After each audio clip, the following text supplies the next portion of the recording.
welcome back to another video, statistics chapter number 2, correction of data।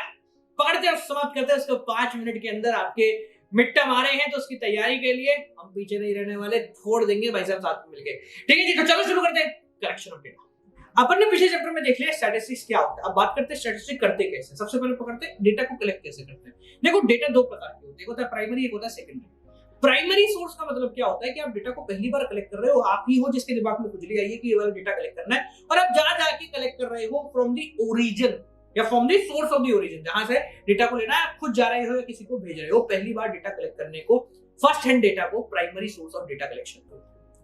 दूसरा होता है आलसी वाला काम, सेकेंडरी सोर्स। अरे पिछले साल किसने कलेक्ट कर लिया था, जाओ उससे पूछ लो, कहीं अखबार में छपा था वहां से निकाल लो। तो वो कहलाता है सेकेंड हैंड डेटा, कि किसी और व्यक्ति ने किसी और पर्पस से या सेम पर्पस से उस डेटा को कलेक्ट किया था।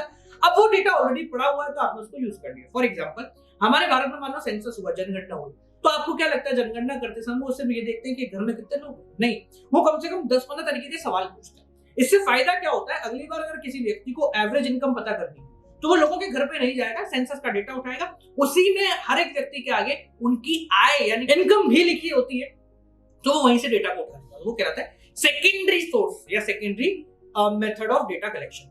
अब पहले प्राइमरी को पकड़ लेते हैं, यानी कि नया नवेला कोला डेटा अपन लेने जा रहे हैं। तो कैसे निकालते हैं? सबसे पहले आता है पर्सनल इंटरव्यूज के थ्रू आप निकालो। जैसे डायरेक्ट पर्सनल इन्वेस्टिगेशन, आप चले गए उस व्यक्ति के पास, जाके आपने पूछताछ करी और डेटा ले ली, काम खत्म हो गया। सिंपली चले गए, घर जाके बैठ गए, ले भाई ये पता यार ऐसे ऐसे क्या करना है। तो ये कहलाता है डायरेक्ट पर्सनल इन्वेस्टिगेशन। डायरेक्ट मतलब आप सीधा जा रहे हो, पर्सनल मतलब खुद जा रहे हो इन्वेस्टिगेशन करने के लिए।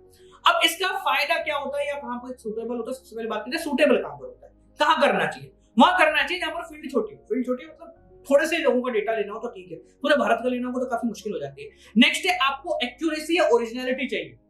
आप किसी और भरोसा नहीं कर सकते, आप डायरेक्टली उसी बंदे से जाके पूछना चाह रहे हो। नेक्स्ट है जहां इंफॉर्मेशन सीक्रेट होती है, नहीं होते लोग अपनी कमाई बताने में, उम्र बताने में तो नहीं होते ही, तो जहां पर डेटा सेंसिटिव होता है वहां पर आप पर्सनली जाके वहां से डेटा कलेक्ट करते हो। फायदा क्या है, आप रिलेटेबल इंफॉर्मेशन उठा सकते हो।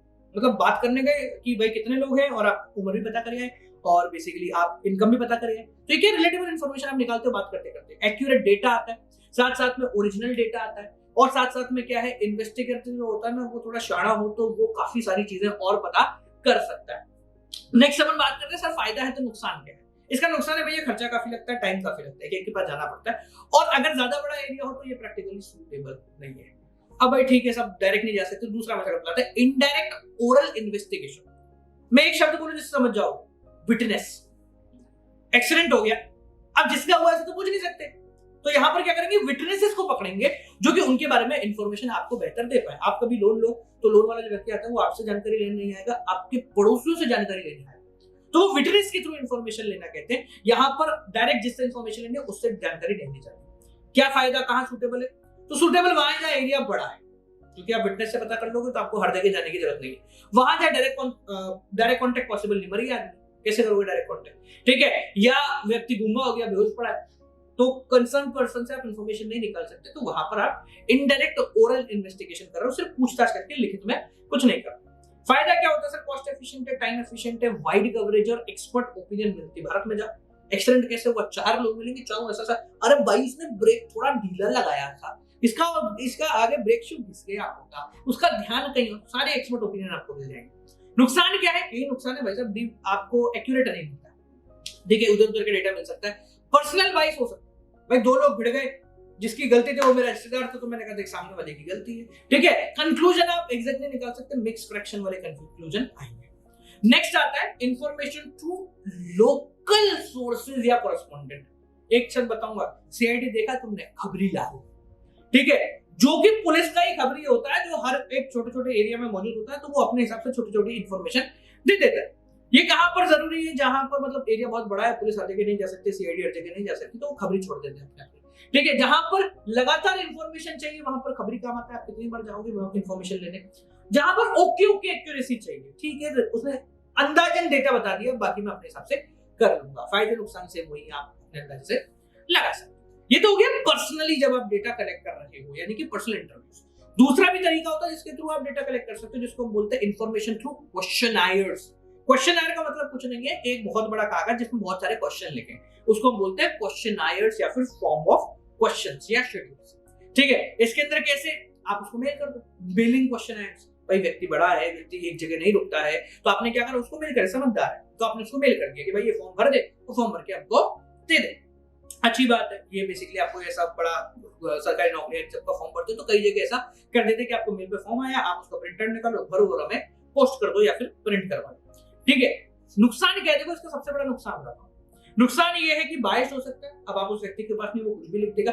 एक्यूरेसी कम होती है, एरिया लिमिटेड होता है क्योंकि यार हर व्यक्ति समझदार नहीं होता है। फ्लेक्सिबिलिटी कम होती है, इधर उधर की इंफॉर्मेशन आप नहीं निकाल सकते। फायदा क्या है, कॉस्ट सेविंग है, घर बैठे बैठे काम हो गया, टाइम सेविंग है, वाइड कवरेज है और रिलेटेबल डेटा जितना फॉर्म में डालोगे उतना तो मिल ही जाएगा। नेक्स्ट होता है इल्यूमिनेटर मेथड, यानी कि आप क्वेश्चनर जो रखा है और आप उसको मेल नहीं कर रहे हो, आप वो क्वेश्चनर भर के, वो क्वेश्चनर अपने साथ ले गए, उसके घर पहुंच गए और आपने कहा देखो साहब ये क्वेश्चनर है, आप भर दो यार। जैसे वो बैंक का फॉर्म, बैंक वाले आते हैं ना, आप फोन करो घर पे आ जाएंगे और घर पे ही आपसे फॉर्म भरवा देंगे। वो कहते हैं इल्यूमिनेटर मेथड, जहां पे वो क्वेश्चनर अपने साथ लाया है और साथ में आपसे पूछ रहा है। फायदे क्या है, सब पर्सनल कांटेक्ट मिल जाता है, एक्यूरेसी आती है कि सामने बैठा बंदा देख रहा है, रिलेटेबल इंफॉर्मेशन वो बात करते करते आपसे निकाल सकता है। नुकसान क्या है, एट द एंड घर ही तो जाना पड़ रहा है, तो खर्चीला है, टाइम भी बहुत लग जाता है और साथ साथ में ऐसे लोग भी ढूंढने पड़ेंगे जो एज एन इल्यूमिनेटर आपके लिए काम कर रहे हैं। समझ में आ गया। तीसरा क्या होता है, टेलीफोनिक कम्युनिकेशन। आप डायरेक्ट बात करो, अरे और बता सही चल रहा है, अच्छा ये बता इसने कल किसको क्या बोला था, तो ये क्या है, टेलीफोनिक कन्वर्सेशन आपका हो सकता है, खर्चा कम होता है, रिलेटिवली काम चल सकता है आपका और टाइम भी बहुत ज्यादा बच जाता है। ठीक है, बट इसमें एक नुकसान है यार कि पर्सनली वायस हो सकता है। फोन कर रहा हूं, वो बंदा आपको इंफॉर्मेशन देने में इच्छुक नहीं, अरे यार मेरे को नहीं पता है, तो ये भी पॉसिबिलिटी हो सकती है। तो ये तो होगा प्राइमरी डेटा। बात करते हैं सेकेंडरी डेटा। सेकेंडरी डेटा मतलब कहीं पहले से ही है हो रखा है, आप तो बस उठा रहे हो।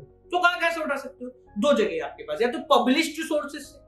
पब्लिश सोर्स मतलब किसी ने पब्लिश कर रखा है, कौन करेगा, गवर्नमेंट ने पब्लिश कर रखा है, जैसे आरबीआई बुलेटिन हो गया, एग्रीकल्चर स्टैटिस्टिक्स ऑफ इंडिया हो गया, ठीक है, एनुअल सर्वे ऑफ इंडस्ट्रीज हो गए, ये सब लोग हैं जो कि बेसिकली गवर्नमेंट के लिए डेटा कलेक्ट कर रहे हैं। सेमी गवर्नमेंट पब्लिकेशन हो गए, म्युनिसिपैलिटी हो गई, ठीक है, पब्लिकेशन ऑफ ट्रेड एसोसिएशन, जो अलग अलग ट्रेड एसोसिएशन बनती है वो भी अपना डेटा पब्लिश करती है। रिसर्च इंस्टीट्यूट होते हैं वो भी अपना डेटा पब्लिश करते हैं, तो वहां से अपन डेटा ले लिया। International organisation, international publication UNO हो गया, ठीक है, वर्ल्ड बैंक हो गया, इनका डेटा आप उठा रहे हो। जर्नल्स हो गए, न्यूज़पेपर हो गए, ठीक है, रिसर्चर्स, स्कॉलर्स हो गए, वो बच्चे पब्लिश करते रहते हैं ना, तो वो सारी चीजें पब्लिश सोर्स के अंदर आती हैं, आपने उनका डेटा उठा लिया। कुछ ऐसे भी होते हैं जिन्होंने डेटा कलेक्ट कर लिया, अपने पास रख लिया है, पर उन्होंने पब्लिश नहीं किया, तो वहां से भी आप डेटा उठा सकते हो। ऑफिस में पड़ा हुआ है, किसी सरकारी दस्तावेज में पड़ा हुआ है, वो सब चीजें, ठीक है। अब ये डेटा अगर आप उठा रहे हो तो आपको बहुत ज्यादा कॉशियस रहना पड़ेगा, मतलब ध्यान रखना पड़ेगा कि रिलेटेबल कितना है, सूटेबल कितना है, एक्सेप्टेबिलिटी कितनी है, मतलब वो डेटा क्यों कलेक्ट किया गया था, आप उसको किस इस्तेमाल में रहे हो, दोनों के बीच में आपको एक रिलेटेबल दिमाग लगा के काम करना पड़ेगा। ठीक है, अब कहां यूज किया जाता है, कैसे यूज किया जा सकता है। अब बात करते हैं कि भारत के अंदर जो सेकेंडरी सोर्स ऑफ डेटा है ये कहां से आता है, मेजर कहां का चंक यहां से आता है। तो सबसे पहले आता है भाई सेंसस ऑफ इंडिया। हमारी जो जनगणना होती है उसमें अपन ने पहली बात कर ली, बहुत सारी रिलेटेबल इंफॉर्मेशन होती है, तो आप उसके थ्रू बहुत सारा डेटा निकाल सकते हो। अभी कौन पब्लिश करता है सेंसस, तो भाई registrar general and census commissioner India, ये जो है ये पब्लिश करता है सेंसस ऑफ इंडिया का डेटा। नेक्स्ट आता है एनएसएसओ का data, national sample survey office, जो कि गवर्नमेंट ऑर्गेनाइजेशन है और ministry of statistics and programme implementation के अंदर ये काम कर रही होती है। तो इन दोनों ऑर्गेनाइजेशन का डेटा काफी ज्यादा यूज किया जाता है in policy making and in to find secondary data.